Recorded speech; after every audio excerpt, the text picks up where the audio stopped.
جو طلب صادق سے محروم ہے، جس کو اللہ کی سچی طلب نہیں ہے، میں اس کی بات نہیں کر رہا۔ جو اللہ کی طلب میں لگا ہوا ہے، دین کی خدمت میں لگا ہوا ہے، اس کا خیال رکھنا چاہیے۔ طالب علم مدرسے میں پڑھ رہا ہے، اسکول میں آپ فیسیں دے کے پڑھاتے ہو، مدرسے میں فری تعلیم دی جاتی ہے دین کی، ان کو بھی کپڑے چاہیے، کھانا چاہیے، رہائش چاہیے، دھونے کے لیے صابن چاہیے، دوسری چیزیں چاہیے، ان کی مدد کرنی چاہیے یا نہیں؟ آواز ہی نہیں آ رہی تو مدد کیا کریں؟ مدد کیا کریں گے؟ آواز ہی نہیں نکال رہے آپ لوگ۔ سوچیں، وہ بھی کسی کی اولاد ہے، اگر وہ دین سیکھ رہے ہیں، کل دین پر حملہ ہوگا، وہ جواب دیں گے، تو ہمیں ان کا خیال، جس کو گنجائش ہے، یہ نہیں کہا کہ سب، جن کو اللہ نے دیا ہے اس میں ان کو اس کا بھی خیال، حسب حال۔ حسب حال کا مطلب اپنے حال کے مطابق آپ ان کی مدد کریں۔ یہاں ایک بات کر رہا ہوں، جو پروفیشنل بھکاری ہے، جن کا کام ہی مانگنا ہے، میں ان کی بات نہیں کر رہا، یا جن کو مانگنے کی عادت ہو گئی، محنت کر سکتے ہیں، نہیں کر رہے، بس مانگنا ہے، دوسرا تنگ آ جائے، ان کی بھی میں بات نہیں کر رہا۔ ہاں، ضرورت مند ہے، مسافر ہے، اس کی ضرور کی جائے گی۔ تو جو اللہ کی راہ کے مسافر ہیں، مثلا کراچی سے کسی نے لاہور جانا ہے، ٹکٹ نہیں ہے، اس کے پاس پیسہ نہیں ہے، آپ نے ٹکٹ لے دی، لیکن جس نے اللہ کے لیے خدمت کرنی ہے، اللہ کی راہ میں کام کرنا ہے، اس کی مدد کرنی چاہیے یا نہیں؟ یہ آپ کو میں نے بتایا۔ جس کی جتنی زیادہ خدمت ہو، جو زیادہ بڑھ چڑھ کے خدمت کرے، اس کے ساتھ تعاون بھی اسی طرح کرنا چاہیے۔ لوگوں کی عادت تھی، علماء سے، پیروں سے ملتے تھے، ہاتھ میں خالی نہیں ملاتے تھے، کچھ نہ کچھ اس میں نوٹ رکھ لیا۔ کوئی یہ نہ سمجھے کہ میں کوئی آپ کو مجبور کر رہا ہوں، میں آپ کو طریقہ بتا رہا ہوں۔ کیوں؟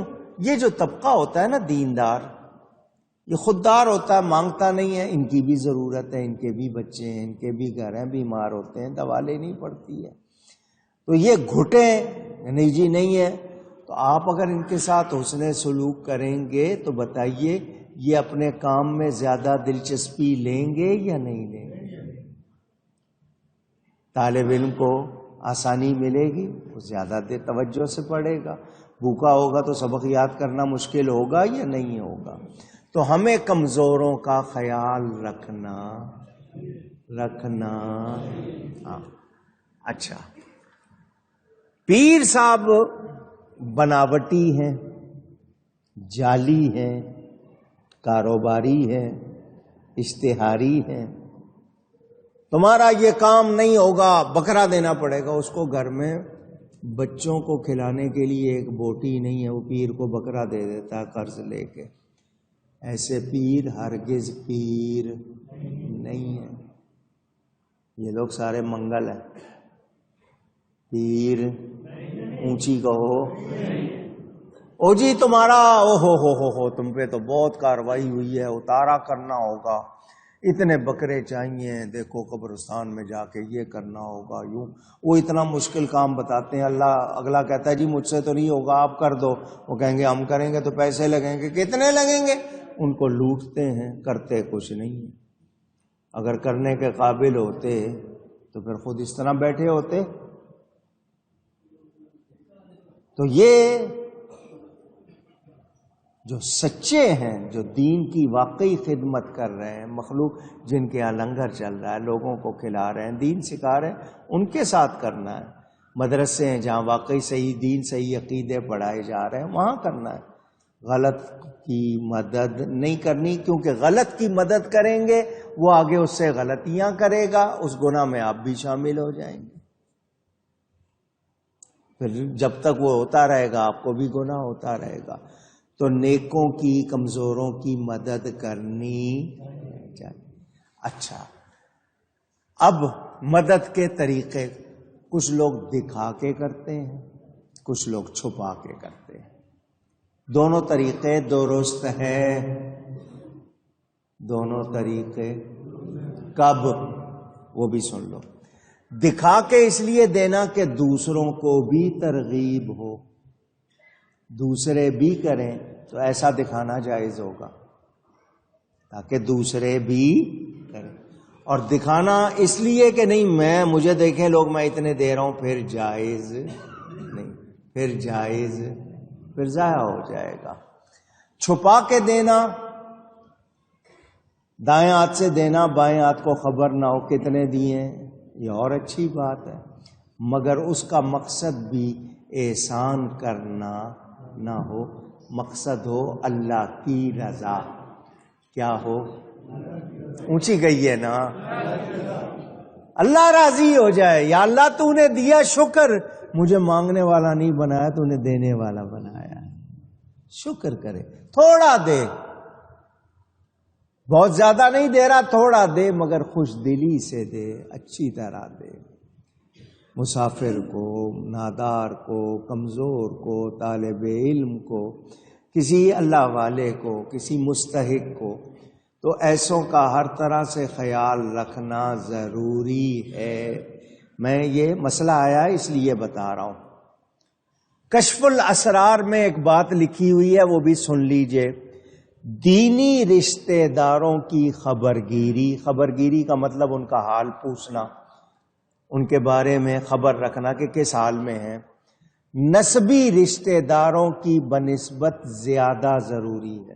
نسبی کا مطلب جو آپ کے خاندان میں ماں باپ کی طرف سے جو رشتے ناتے والے ہیں، ان سے زیادہ ضروری ہے کہ دینی رشتہ داروں کے حال سے باخبر رہیں.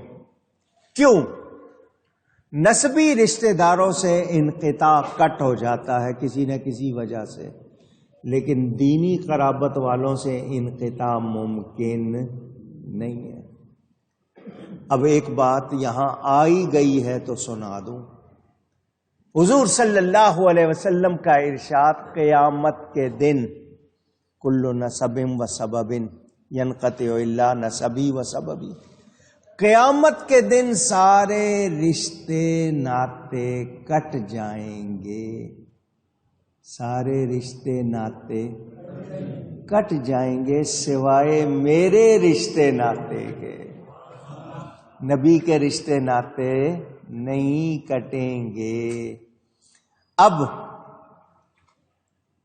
نسب اور سبب دونوں باتیں آ گئیں.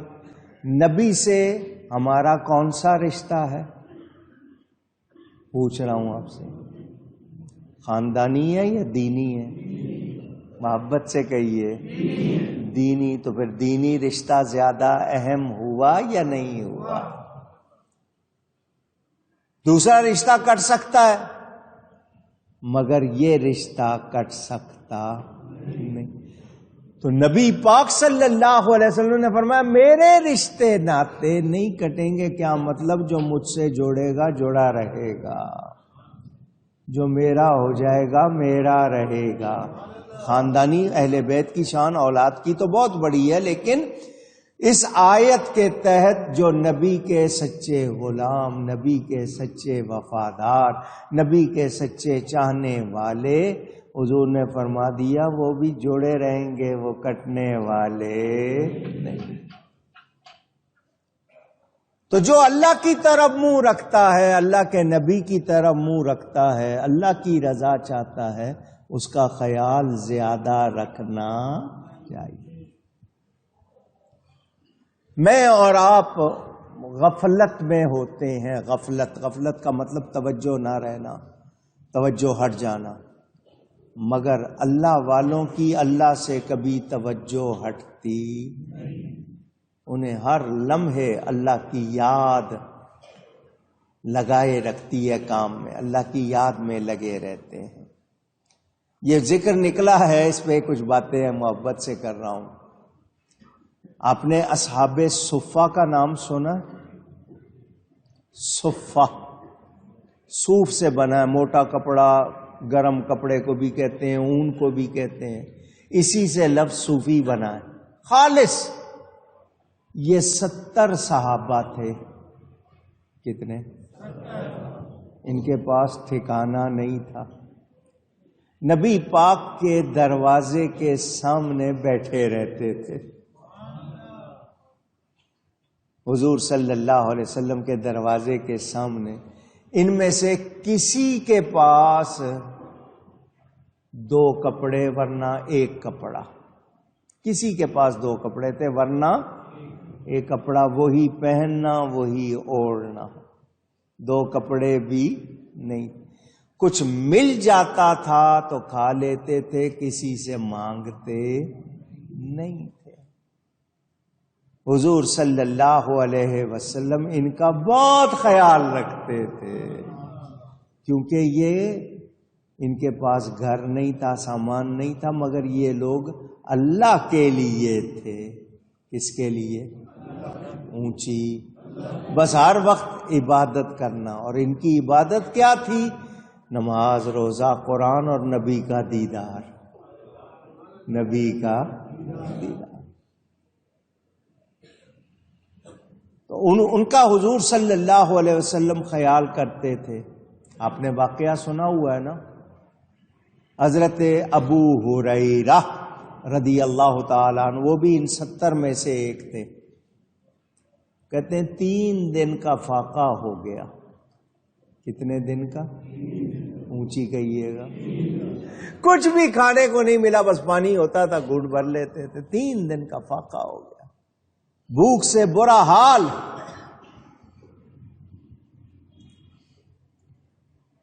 کہتے ہیں میرے پاس سے حضرت ابو بکر گزرے, میں نے ان کو روکا. روک کر ان سے ایسے ہی ایک مسئلہ معلوم کیا.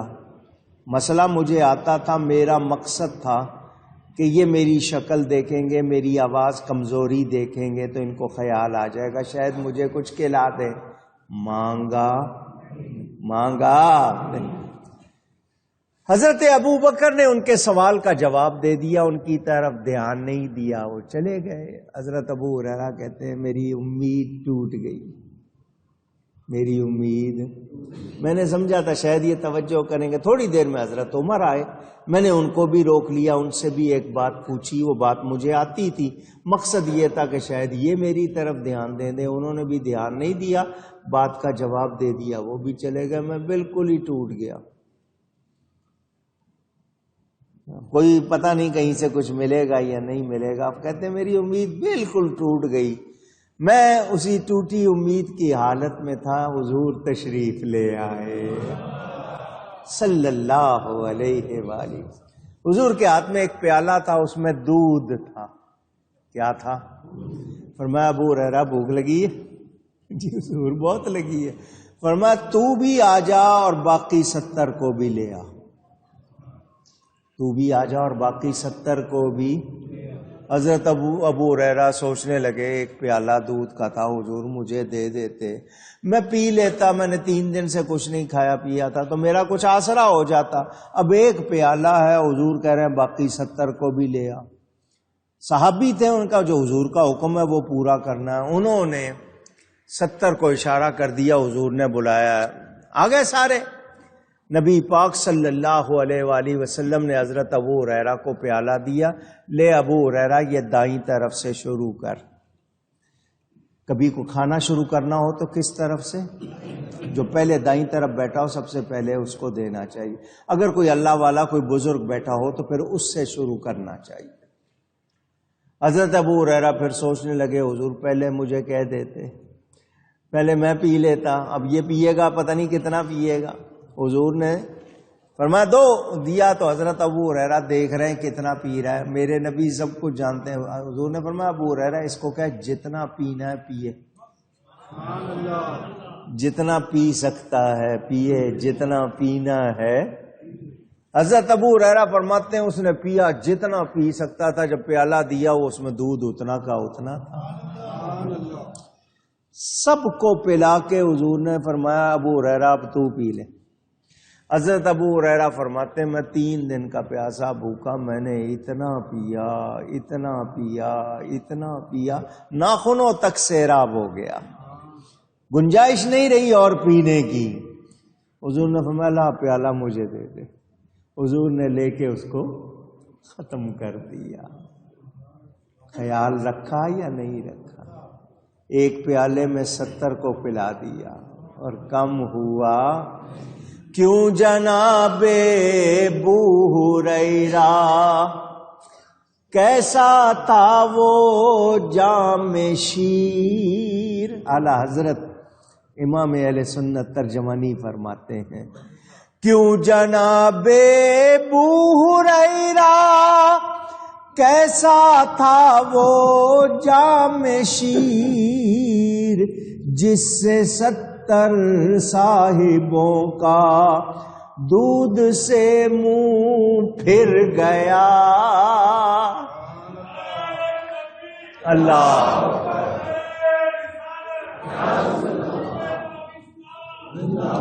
جس سے 70 صاحبوں کا دودھ سے منہ پھر گیا، یعنی اتنا پی لیا کہ اور پینے کی گنجائش نہیں، منہ پھیر لیا نہیں اور نہیں، منہ بھر گیا پڑھ لیں تب بھی ٹھیک. میرے نبی پاک کتنا خیال رکھتے ہیں ان کا. ایک صحابی نے دعوت دی حضور آج کھانا میرے گھر پہ کھائیے گا. کھانا فرمایا میری بیوی بھی ساتھ آئے گی. اس نے کہا نہیں جی صرف آپ کا. صرف فرمایا نہیں میری بیوی بھی ساتھ آئے گی. اس نے کہا نہیں صرف آپ کا. آپ نے تیسری مرتبہ فرمایا میری بیوی بھی ساتھ. اس نے کہا اچھا ٹھیک ہے جی بیوی بھی ساتھ. اب یہاں 2 مسئلے آ گئے. ہو سکتا ہے اس کے پاس کھانا ایک ہی کا ہو، وہ اسی لیے کہہ رہا ہو کہ صرف آپ ہو.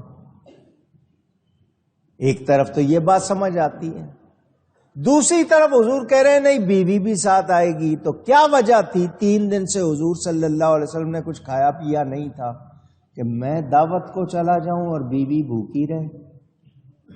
اس لیے فرمایا بیوی بھی ساتھ آئے گی تو دوسرے کا خیال رکھنا. دوسرے کا خیال آپ لوگ چلے جاتے ہو دعوتوں پہ، کھاتے پیتے ہو، بڑے مزے کرتے ہو، گھر والوں کو کھا لینا کچھ نہ کچھ ہو جائے گا، نہیں تو نہیں ملا کچھ.